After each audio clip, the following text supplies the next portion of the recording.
Le réveil Skyrock PLM. Le ministre des Armées Sébastien Lecornu a présidé hier une prise d'armes aux Invalides pour la nouvelle année et en a profité pour exposer les orientations pour 2024. Cette année sera donc ainsi dédiée selon lui entre autres à l'endurance du soutien à Kiev.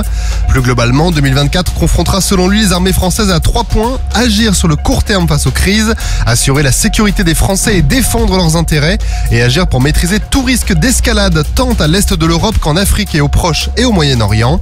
Il a aussi rappelé que l'année 2024 allait être la première de l'application de la nouvelle loi de programmation militaire et qu'il allait falloir prendre des risques pour garantir à la France un accès souverain aux technologies actuelles et futures et pour pousser l'économie de guerre dans le contexte actuel. Une bonne nouvelle dans les eaux internationales. Selon le centre d'expertise français dédié à la sûreté maritime, le nombre d'actes de piraterie et de brigandage est resté stable en 2023. Mieux encore, avec 295 actes dénombrés, il s'agit de l'année la plus sûre depuis le début des statistiques en 2008. Dans le détail, 107 incidents ont été relevés dans la région Amérique et Arc des Caraïbes, ce qui en fait la zone la plus dangereuse pour le trafic maritime en général et la navigation de plaisance.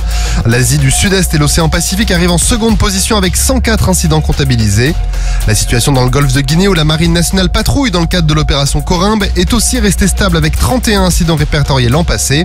Enfin, en 2023, plus de 5 tonnes de drogue ont été saisies par les marins français contre 1,5 en 2022.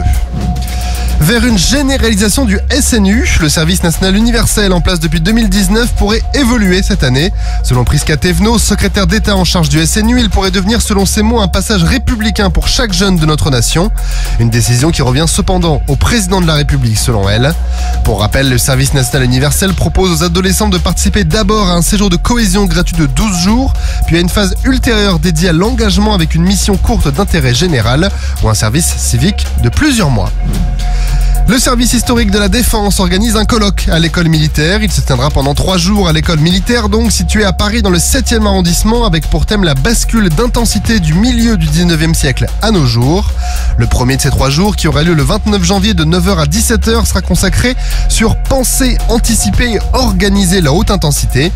La deuxième journée se tiendra aux alentours de novembre 2024 et la troisième en mai 2025. Et en attendant, vous pouvez donc vous inscrire pour cette première journée sur le site shd-dhs.secrétaire.fct@intradef.gouv.fr. Sur terre, sur mer, comme dans les airs. Skyrock PLM, en équipe avec Uneo, la mutuelle des forces armées.